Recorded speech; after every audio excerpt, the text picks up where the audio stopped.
Don't talk, ex-convict saved police officer who arrested him after seeing something shocking on the street. Don't talk, just listen. The hoarse voice cut through the light rain like a blade. Officer Rachel Torres froze as she stepped out of her patrol car, her hand instinctively moving to her weapon. The man leaning against the brick wall looked like just another forgotten soul of the city, dirty clothes, stubble, long hair dripping from the drizzle. But his eyes burned with an urgency that triggered every survival instinct the officer had. Beside him, a mutt growled low, staring intently at the shadows of the alley. Rachel studied the man for a few eternal seconds. He wasn't swaying like someone high, wasn't shaking like an addict. His voice, though rough, carried the weight of someone who had seen too much. Behind you, he whispered again, quietly pointing toward the dark alley. He followed you from your car. He's waiting for you to get closer. Rachel's heart raced. She pressed her back against the patrol car, hand firm on her weapon, eyes scanning every shadow. The drizzle intensified, creating a curtain of tension between her and the stranger watching from the darkness. Suddenly, the unmistakable sound of hurried footsteps echoed on the wet asphalt. The dog barked once, loud and fierce. Rachel raised her flashlight, the beam cutting through the rain like a sword. A figure jumped from the darkness, something gleaming in his hand. Don't shoot, the hoarse voice cut through the chaos. He's got a knife. The attacker lunged forward, blade reflecting the streetlight. Rachel dodged, pulling her weapon, but the raggedy man threw himself forward without hesitation. His thin body collided with the assailant, both rolling in the puddles. The dog snarled, biting the attacker's ankle, buying precious seconds. Rachel circled the two men, trying to find a clean angle to shoot. The rain had turned everything into a chaotic blur of movements and shadows. The raggedy man held the attacker's arm with desperate strength, the knife dancing dangerously close to his face. A warning shot into the air made the assailant hesitate. It was enough. The man managed to wrench the knife away and throw it far. Rachel immediately kicked the weapon out of reach and cuffed the attacker, who muttered curses under his breath. When the adrenaline wore off, Rachel turned to her unexpected savior. He sat on the wet sidewalk, gasping, the dog licking his wounded hands. For the first time in her career, her life had been saved not by training or backup, but by someone society had thrown away like trash. You could have been killed, she said quietly. He wiped the rain from his face. So could you. That's when Rachel noticed something familiar about his face. Even under the dirt and exhaustion, there was something that stirred her memory. Where had she seen those eyes before? The answer was buried somewhere in her mind, but she couldn't quite reach it yet. The sirens filled the street with red and blue lights. Rachel watched as her colleagues surrounded the scene, some casting looks of contempt at her unexpected savior. Sergeant Morrison, a heavy-set man with 30 years on the force, approached with an air of superiority. So Torres, you let a bum do your job? Morrison spat on the ground near the raggedy man's feet. What kind of cop needs to be saved by human trash? Rachel felt anger rising, but before she could respond, the man stood slowly. David, he said simply, his voice calm despite the hostility around him. My name is David. Morrison laughed with disdain. David, huh? Well, David, you should be thanking us for not arresting you too. Bet you've got outstanding warrants. That's when Rachel's memory finally clicked. 5 years ago. An armed robbery at a gas station. She had been the officer who arrested David Martinez, 34, heroin addict with multiple arrests. Her hands trembled slightly as she recalled how he had begged, tears streaming down his face, saying he needed the money for his sick daughter's medicine. I know you, she whispered, so low only David could hear. He looked at her, and for one painful moment, both relived that terrible night when she had put handcuffs on his wrists. David nodded almost imperceptibly. He remembered too. Morrison continued his public humiliation. But he only helped, 'cause he wanted to steal something later. That's how you people work, isn't it? He turned to the small crowd that had formed. Pay attention, folks. This is the New York you want? Criminals doing police work. Every word from Morrison was like a slap to David's dignity. Rachel saw the pain accumulating in his eyes, the same pain she had seen 5 years earlier when she processed him. But now there was something different. No longer desperation, but a deep resignation, as if he already expected to be treated this way. Sergeant Morrison, Rachel interrupted firmly, this man saved my life. He deserves respect, not. He deserves a cell, Morrison cut her off. And you deserve to rethink your priorities, Torres. Maybe it's time to consider a transfer to desk duty. The implicit threat was clear. Rachel knew Morrison had enough influence to destroy her career if he wanted. He had done it to other officers who dared challenge him. But looking at David, who remained in dignified silence despite the insults, she felt something breaking inside her. David picked up his dog's leash and began to walk away silently, as if he knew his presence would only create more problems for Rachel. Morrison shouted after him, "Next time I see you in this neighborhood, you'll get to know the inside of a patrol car again." That night, Rachel couldn't sleep. She kept replaying the events, David's courage, Morrison's cruelty, and especially the expression in David's eyes when she had arrested him years ago. She remembered the details now, how he had collapsed when he learned his daughter had died while he was being processed. How he had lost everything, home, family, hope. Narrative loop 2. There was something Morrison didn't know about David, something few police files recorded. As Rachel searched her memory that sleepless night, she began to realize that David Martinez's story hid much deeper layers of injustice and redemption. But what she would discover about his past would completely change her perspective on who the real criminals in this story were. 3 days passed since the rainy night. Rachel couldn't get David out of her head. During a break, she discreetly accessed old files on the station computer. What she found made her stomach knot. David Martinez had been a decorated war veteran, honored for bravery in Afghanistan. He returned with severe PTSD, but veteran benefits were denied due to bureaucratic technicalities. When his 7-year-old daughter Sophia was diagnosed with leukemia, he had exhausted all legal options to get money for treatment. The robbery Rachel had witnessed 5 years ago was his last act of desperation. $53. That's all he had stolen. Sophia died 3 days after his arrest, while he awaited trial without bail. Rachel closed the file with tears in her eyes. She remembered how proud she had felt for doing justice back then. Now she understood she had been just a piece in a system that crushed the already broken. That afternoon, she decided to find him. She found David under an overpass, sharing a sandwich with Max, his loyal dog. When he saw her, he didn't run. He just nodded silently. "I read your file," Rachel said quietly, sitting beside him on the cold concrete. David stopped chewing. "And now you're gonna arrest me again for vagrancy?" "No." Rachel pulled an envelope from her pocket. "I brought something you need to see." Inside was a photo she had kept for years. Sophia Martinez in the hospital, smiling weakly at the camera a few days before she died. Rachel had taken the photo during a routine visit, touched by the girl's courage. David's hands trembled as he held the image. "How did you?" "I was there when she died," Rachel whispered. "She asked me to find you, to tell you she forgave everything. That she understood why you did it." David broke down. 5 years of contained pain exploded in silent sobs. Max licked his face, trying to comfort him. Rachel put her hand on his shoulder, offering the only comfort she could. "She said one more thing," Rachel continued. "She told me to tell you not to give up being the hero she always saw in you." For hours, they talked.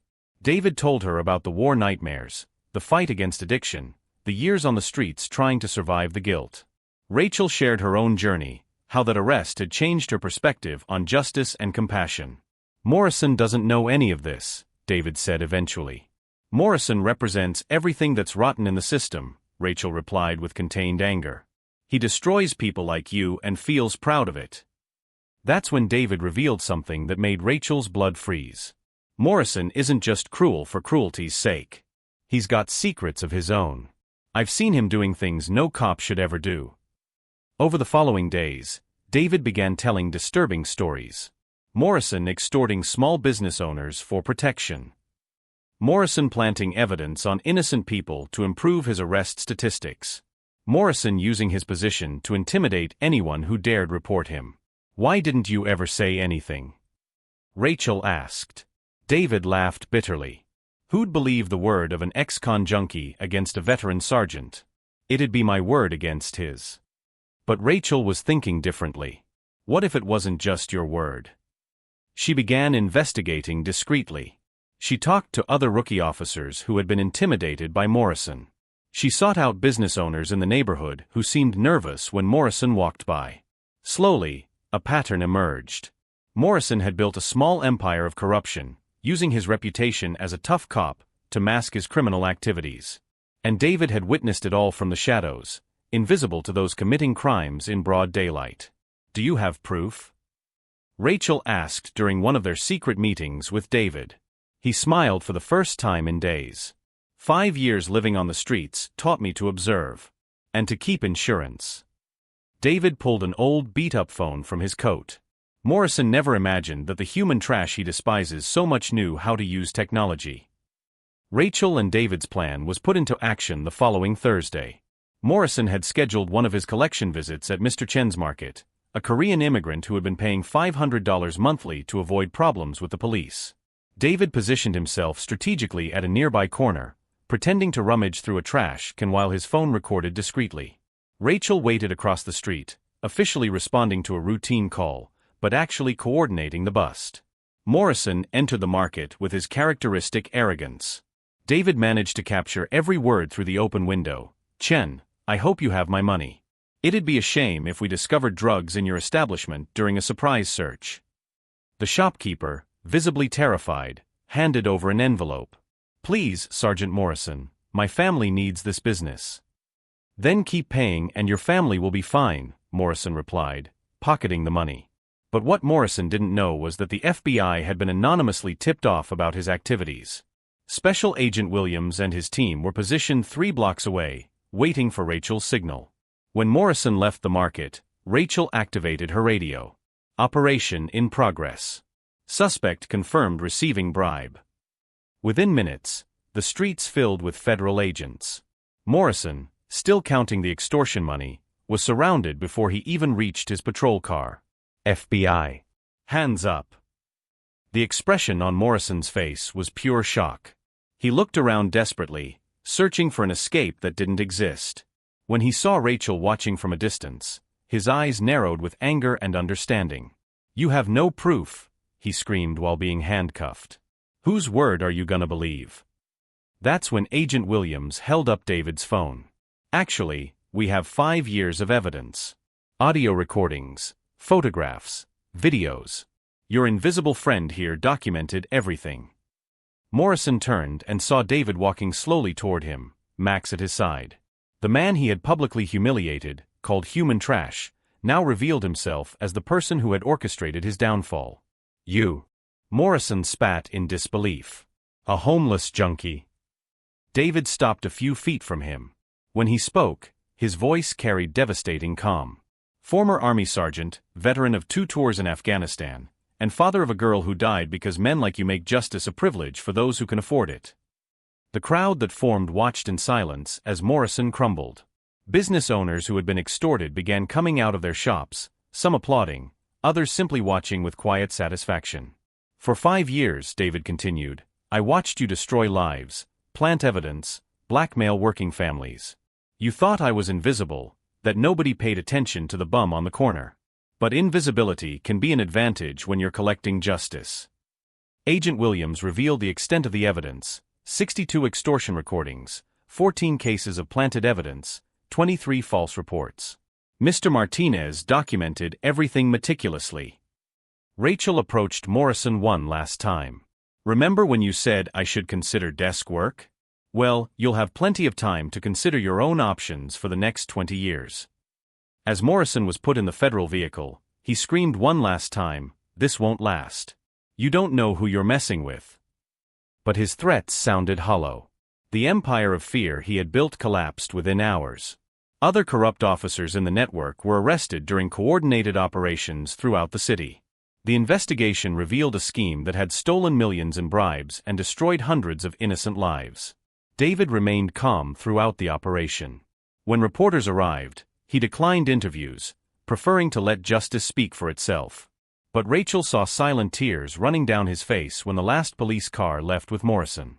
Narrative Loop 4. As the handcuffs closed on Morrison and his corruption network crumbled, David finally felt something he had lost 5 years ago, the feeling that justice still existed. But the real twist of this story was yet to come, because sometimes redemption takes forms that even the most hopeful can't imagine. 6 months later, the New York Police Department underwent a complete transformation. Morrison had been sentenced to 25 years in prison, his pension cancelled and his assets seized to compensate his victims. 14 other officers were arrested in the operation the press called Operation Invisible Shadow. David Martinez now occupied a small but dignified office downtown. The pilot program Community Observers had become a national initiative, employing homeless people as specialized consultants in police corruption investigations. Who better to detect injustice than those who lived invisibly on society's margins? Rachel, promoted to detective after her courage in exposing Morrison, visited David regularly. They had developed a deep friendship based on mutual respect and the understanding that sometimes justice arrives through the most unlikely paths.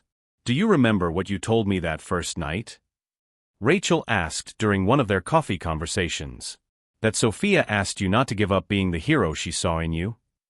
David smiled, petting Max, who now wore a new shiny collar. "She was right.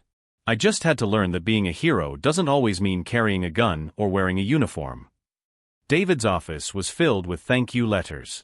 Immigrant families who were no longer extorted. Small business owners who could finally sleep peacefully. Young people who had avoided unjust arrests thanks to the investigations he coordinated. Mr. Chun, the Korean shopkeeper who had been one of Morrison's first exposed victims, brought his entire family to meet David personally. "You gave us back our dignity," he said through tears. "My children can grow up without fear now." David's transformation was complete but gradual. He had moved into a modest but comfortable apartment. His war nightmares decreased significantly when he found a purpose that honored his military experience without glorifying violence. The program he helped create expanded to other cities. Homeless veterans, rehabilitating ex-convicts, marginalized people with intimate knowledge of urban problems, all found a second chance serving justice in a way the traditional system never would allow. But perhaps the most significant change happened in how society began to see people like David. The story spread through social media, documentaries were made, and slowly, the narrative about homeless people began to change from problem to be solved to untapped resource of wisdom and observation. Rachel often reflected on how one moment of humility, recognizing she needed help from someone she had arrested, transformed not only their lives, but an entire system. She learned that true leadership sometimes means following the guidance of those society teaches you to ignore. David never forgot Sophia. A photo of her held a place of honor on his desk, alongside certificates of recognition and civic awards. But now, when he looked at his daughter's image, he felt pride instead of guilt. He had honored her memory by building something positive from tragedy. Max became a celebrity in his own right. Trained to detect illegally planted substances, he helped in investigations, ensuring that false evidence would never again destroy innocent lives. Neighborhood children recognized him on the street and asked to pet him, transforming the former abandoned stray into a symbol of hope. Morrison, on the other hand, discovered that prison wasn't kind to corrupt ex-cops. Isolated and despised even among criminals, he spent his days reflecting on how his arrogance had been his downfall. His former victims occasionally sent letters to the prison, not of revenge, but informing him about their prosperous lives without his oppression. The mayor of New York created the Sophia Martinez Award for civilians who demonstrated extraordinary courage in exposing injustice. David was the first recipient, but insisted the award be shared with Rachel, recognizing that true transformation always requires courage from both sides. On a sunny spring afternoon, David was in his office reviewing a new case when Rachel appeared with a mysterious expression. "There's something you need to see," she said, extending an official envelope. Inside was a letter from the Department of Veterans Affairs, informing him that after reviewing his case, all previously denied benefits would be retroactively granted, including full medical coverage and substantial compensation for years of bureaucratic negligence. David held the letter with trembling hands. "How is this possible?" Rachel smiled. "Seems when you exposed police corruption, you also drew attention to other types of systemic injustice. Some volunteer lawyers decided to review veterans' cases that had been unfairly denied. Yours was first on the list." That night, David visited Sophia's grave for the first time in 5 years. He placed fresh flowers on the simple headstone and whispered, "We did it, Princess. We turned our pain into something that helps other people." David Martinez's story became urban legend, but also concrete inspiration. Schools began teaching about the importance of seeing dignity in all people. Police academies included his case in training about prejudice and hasty judgment. He tried to destroy David, but ended up revealing the inner strength that tragedy had forged. David learned that true revenge isn't returning the damage suffered, it's building a legacy so powerful it makes others' cruelty irrelevant. Sometimes the most unlikely heroes are those society least expects to find. If this story inspired you, subscribe to the channel and share in the comments. Have you ever judged someone by appearance and discovered you were completely wrong? Because everyone deserves a second look and a second chance.